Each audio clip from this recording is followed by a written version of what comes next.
Hello guys, welcome back to my YouTube channel. എൻ്റെ പേര് അതുൽ രാജ്. ഞാനിവിടെ പറയാൻ പോകുന്നത് ജെയിംസ് കാമറോൺ സംവിധാനം ചെയ്ത അവതാർ 3 അഥവാ ഫയർ ആൻഡ് ആഷ് മൂവി കണ്ടുവന്നിരിക്കുകയാണ്.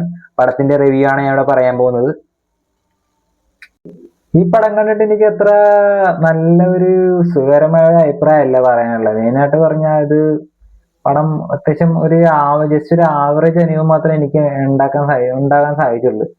കാരണം എന്താ വെച്ചാൽ പടം ഫസ്റ്റും സെക്കൻഡും തേർഡും വന്നിരിക്കണം ഏകദേശം ഒരേ പാറ്റേണിൽ തന്നെയാണ്. ഒരു മാറ്റവും ഇല്ല. ഒരു വില്ലന്മാര് വരും, ഇവന്മാരെ എതിർക്കാൻ നോക്കും, ഇവന്മാരെ തിരിച്ച് അറ്റാക്ക് ചെയ്യും, അവസാനം വില്ലന്മാര് ഇവരെ കീഴടങ്ങും. തിരിച്ച് ഇതുപോലെ സെക്കൻഡ് പാർട്ട് ഇറങ്ങിയപ്പോഴും വേ ഓഫ് വാട്ടർ ഇറങ്ങിയപ്പോഴും ഇതുപോലെ തന്നെ വില്ലന്മാര് വരുന്നു, ഇവർ അറ്റാക്ക് ചെയ്യുന്നു, തിരിച്ച് വില്ലന്മാരെ കീഴടങ്ങി വില്ലന്മാര് തിരിച്ചു പോകുന്നു. തേർഡ് പാർട്ടിലെങ്കിലും ഇനി വ്യത്യാസം ഉണ്ടാവുന്ന ഓർത്താണ് ഞാൻ ഈ പടം കാണാനായിട്ട് മെയിനായിട്ട് പോയത്. പക്ഷെ എനിക്ക് അതിലും വലിയ വ്യത്യാസമില്ല. അതേ സെയിം പാറ്റേണിൽ തന്നെ, ഒരു മാറ്റവും ഇല്ല. ഞാനോർത്ത് ഇനിയും മാറ്റം ഉണ്ടായിരിക്കും. പക്ഷെ ഞാൻ ഫസ്റ്റ് പാർട്ട് ഞാൻ കാണണമെന്ന് വെച്ചാൽ പടം മെയിനായിട്ട് നോക്കിയാൽ 2009 2010 ആ കാലഘട്ടത്തിലാണ് ഇറങ്ങിയെന്ന് തോന്നുന്നു. ആ സമയത്ത് ഞാൻ ഈ പടം കാണുന്നത് ഒരു കൂട്ടുകാരനാ, ചേട്ടച്ചെറാറിനൊക്കെ പറഞ്ഞ ഞാൻ അറിഞ്ഞു ഇതുപോലെ നീലമനുഷ്യന്മാരുടെ സിനിമ ഇറങ്ങിയിട്ടുണ്ടെന്നും അടിപൊളിയാണെന്നും അത്യാവശ്യം നല്ല പടമാണെന്നൊക്കെ പറഞ്ഞാണ് പോയി കാണുന്നത്. തിയേറ്ററൊന്നും അല്ല, നമ്മള് നോർമലി ടിവിയിലാണ് വന്നത്. അത് സ്റ്റാർ മൂവീസിലെ മറ്റേന്ന് തോന്നുന്നത്. സ്റ്റാർ മൂവീസിൽ തന്നെ അത് എത്ര വട്ടം കണ്ടെന്ന് പോലും എനിക്കറിയാം. അവർ കുറെ വട്ടം തന്നെ കണ്ടിട്ടുണ്ട്. പക്ഷെ എത്ര കണ്ടാലും മടിവരിയില്ലാത്ത പടമാണ് അവതാർ ഫസ്റ്റ് എന്ന് പറഞ്ഞത്. ഒരിക്കലും മടിവരിയില്ലെന്ന് വെച്ചാൽ ഒരിക്കലും മടിവരിയില്ല.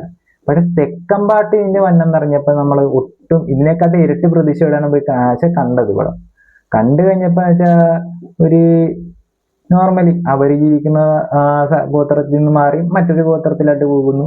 അവിടെ ഇതുപോലെ വില്ലന്മാര് വരുന്നു, അവരെ എതിർക്കുന്നു. വില്ലന്മാര് നായകനും അവന്റെ കുടുംബത്തിന് മുമ്പിൽ ഇവരുടെ ഒപ്പം നിന്ന് അറ്റാക്ക് ചെയ്യുന്നിട്ട് അവരെന്ത് വില്ലന്മാരെ കീഴടങ്ങുന്നു, പോകുന്നു. ഇതൊക്കെ തന്നെ സെക്കൻഡ് പാർട്ടി വന്നത്. വലിയ വ്യത്യാസമൊന്നുമില്ല. വിഷ്വൽ എഫക്ട്സും കാര്യങ്ങളൊക്കെ അടിപൊളിയായിരുന്നു. പക്ഷെ അതും മോശം എന്ന് പറയാനില്ല, അത് പറയാല്ല. ഫസ്റ്റും സെക്കൻഡും തേർഡും വിഷ്വലി പടം ഒരു രക്ഷയില്ല. ആദ്യം പറയേണ്ട കാര്യം അതായിരുന്നു. സോറി, ഞാനായിട്ട് പറഞ്ഞ വിഷ്വലി പടം ഒരു രക്ഷയില്ലാത്ത വിഷ്വൽ എഫക്ട്സും കാര്യങ്ങളൊക്കെയാണ്.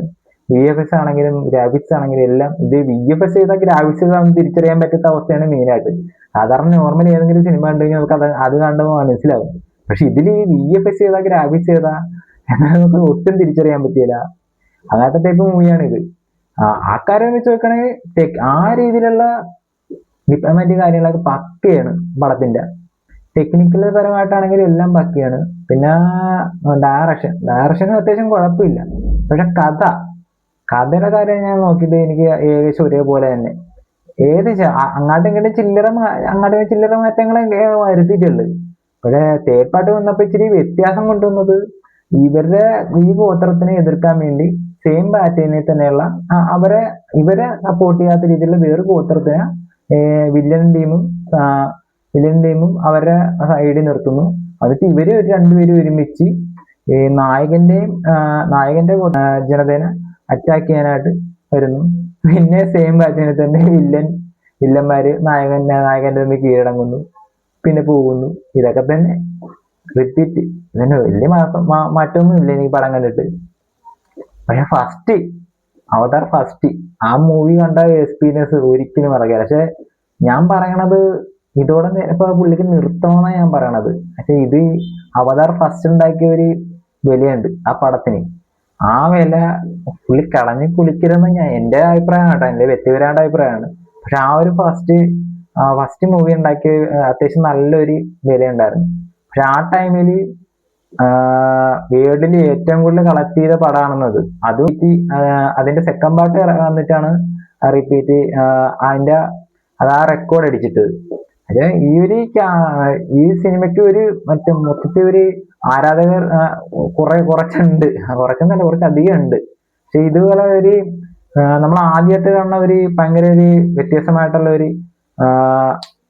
കാറ്റഗറിപ്പെട്ട ഒരു സിനിമയാണ് ഇത്. പക്ഷെ ഇത് ഒരിക്കലും നമ്മള് കഥയൊക്കെ വെച്ച് നോക്കുകയാണെങ്കിൽ നോർമലി നമ്മൾ കണ്ടു പറഞ്ഞ സെയിം പാറ്റേണിലുള്ള ഇതേ സെയിം പാറ്റേണിൽ നമ്മള് മലയാളത്തിലാണെങ്കിലും തമിഴിലാണെങ്കിലും ഒക്കെ നമ്മൾ കുറെ കണ്ടിട്ടുണ്ടാവും ഇതേ പാറ്റേണിൽ തന്നെ കഥ. പക്ഷെ വിഷ്വലി ആണ് ഈ പടം മെയിനായിട്ട് ആൾക്കാരെ ഒരു വ്യക്തി എന്നതിൽ എഫക്റ്റീവായിട്ട് തോന്നിയത്.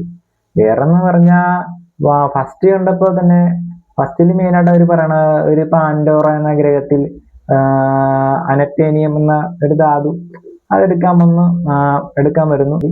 അതായത് ഈ ഒരു ഗോത്ര ജനതയിൽപ്പെട്ട ആൾക്കാർ താമസിക്കുന്ന ഏരിയയിൽ ഈ അനറ്റേനിയം എന്ന ധാതു കൂടുതലായിട്ട് ഉണ്ടെന്നറിയുകയും പിന്നെ അവരെ ഒഴിപ്പിച്ചാലേ ഇത് അവിടെ നിന്ന് എടുക്കാൻ പറ്റുമെന്ന് അറിഞ്ഞ് അവരെ ഒഴിപ്പിക്കുന്നതും പിന്നെ അവര് തിരിച്ച് എതിർക്കുന്നതും അങ്ങനെയൊക്കെയാണ് ഫസ്റ്റ് പാർട്ട് വന്നിരിക്കുന്നത്. അത് അടിപൊളിയായിട്ടാണ് ഫസ്റ്റ് പാർട്ട് ചെയ്യുന്നത്. സെക്കൻഡ് പാർട്ടിൽ തന്നെ അവര് ഈ ഗോത്രത്തിൽ നിന്ന് കഴിഞ്ഞാൽ ഇവർക്ക് എന്തെങ്കിലും ബുദ്ധിമുട്ടോ അല്ലെങ്കിൽ ഇവർക്ക് ദോഷമാണെന്ന് കരുതി ഇവര് നായകനും ഫാമിലിയും മറ്റൊരു ഗോത്രത്തിലായിട്ട് പോവുകയും അതായത് വേ ഓഫ് വാട്ടർ, അതായത് വാട്ടറുമായിട്ട് ബന്ധപ്പെട്ട ആ സിനിമയുടെ സെക്കൻഡ് പാർട്ടിന്റെ പേര് സൂചിപ്പിക്കുന്ന പോലെ തന്നെ വാട്ടറുമായിട്ട് ബന്ധപ്പെട്ട ഒരു ഏരിയയിൽ താമസിക്കുന്ന, അതായത് കടൽ തീരത്ത് താമസിക്കുന്ന ഒരു ഗോത്ര ജനതയിൽ അവരുമായിട്ട് പോയി ഒരുമിച്ച് താമസിക്കുകയും പിന്നീട് ഇവരുടെ അടുത്തായിട്ടും ഈ വില്ലൻ ടീം വരികയും അവരെ അറ്റാക്ക് ചെയ്യുകയും പിന്നെ ഇവര് തിരിച്ച് അറ്റാക്ക് ചെയ്യുകയും പിന്നെ കീഴടങ്ങുകയും ഇത് തന്നെയാണ് സെക്കൻഡ് പാർട്ടി വന്നത്. തേർഡ് പാർട്ടിന് ഒരു വ്യത്യാസമില്ല. എനിക്കൊരു ഞാനങ്ങനെ ഇംഗ്ലീഷ് സിനിമ അങ്ങനെ ഓവറായിട്ട് എല്ലാ പടവും പോയി കാണണമെന്ന് വ്യക്തിയല്ല. പക്ഷെ എന്നാലും ഈ സിനിമയ്ക്ക് പ്രത്യേക ഒരു കാറ്റഗറി ഞാൻ പെടുത്തിയ ഒരു പടമാണ്. പക്ഷെ അത്രയ്ക്ക് ഇഷ്ടമാണ് ആ ഫസ്റ്റ് പാർട്ട്. സെക്കൻഡ് പാർട്ടും തേർഡ് പാർട്ടും എല്ലാം നമ്മൾ അതിന്റെ കണ്ടിന്യൂറ്റിയാണ് ആഗ്രഹിക്കുന്നത്. പക്ഷെ അത് ഒരു കഥക്ക് അങ്ങോട്ടും ഇങ്ങോട്ടും വലിയ ചെറിയ മാറ്റമൊന്നുമില്ല. പക്ഷെ സെയിം പാറ്റേണിലൊക്കെ അത് തന്നെയാണ് വന്നത്. അതെന്താണെന്ന് എന്റെ വ്യക്തിപരമായിട്ട് അഭിപ്രായമാണ് കേട്ടോ. എനിക്ക് അത്ര താല്പര്യം തോന്നിയില്ല തേർഡ് പാർട്ട് കണ്ടപ്പോ. പക്ഷേ ഞാൻ ഒന്നുകൂടി എടുത്ത് പറയുകയാണെങ്കിൽ VFX കാര്യങ്ങളും എല്ലാം പക്കയാണ്. അത് ആ കാര്യത്തിൽ ഞാൻ ഒരിക്കലും കുറ്റം പറയില്ല. എല്ലാം പക്കയാണ്. പൊളിച്ചു പോയിരുന്ന് കാണുന്ന ടൈപ്പ് വിഷ്വലും കാര്യങ്ങളൊക്കെ പടത്തിലുണ്ട്. നല്ലൊരു ഐമാക്സിലാ അല്ലെങ്കിൽ 4DXലാ പോയി കാണുന്ന ഒരു പ്രശ്നമാണെങ്കിൽ നല്ലപോലെ പടം ഇഷ്ടപ്പെടും. പക്ഷെ അമ്മാര് വിഷ്വൽ എഫക്റ്റും കാര്യങ്ങളൊക്കെ ഉള്ളതാണ്. ഈ ഇത്തരം ടൈപ്പ് മൂവിക്ക് ആണ് സത്യം പറഞ്ഞ 4DXലും ഐമാക്സിലൊക്കെ പോയി കാണേണ്ടത്. പക്ഷെ അങ്ങനത്തെ ടൈപ്പ് മൂവിയൊക്കെ റെയറാണ്. പക്ഷെ ഇത് ശരിക്കും വിഷ്വൽ എഫക്റ്റും കാര്യങ്ങളൊക്കെ വെച്ച് നോക്കിയാൽ പടം പക്കയാണ്, ഒരു രക്ഷയില്ല. പക്ഷെ ഈ പടത്തിൽ മെയിനായിട്ട് തന്നെ ഈ കഥക്കാണ് എനിക്ക് അത്ര ഒരു പുതുമ തോന്നിയില്ല. സത്യം പറഞ്ഞാൽ സെക്കൻഡ് പാർട്ട് കണ്ടതുകൊണ്ട് എനിക്കത്ര ഞാൻ ഓവർ എക്സ്പെക്ടേഷൻ കാര്യങ്ങളൊന്നും വെച്ചില്ല ഈ തേർഡ് പാർട്ട് ഇറങ്ങിയപ്പോ. അതുകൊണ്ട് എനിക്ക് അത്ര ജസ്റ്റ് ഒരു ആവറേജ് അനുഭവം മാത്രമാണ്. ഓവറായിട്ട് എക്സ്പെക്ടേഷൻ ആരെങ്കിലും വെച്ചിരുന്നെങ്കിൽ ഒട്ടും ഇഷ്ടപ്പെടുകയില്ല ഞാൻ തോന്നിയിട്ട്.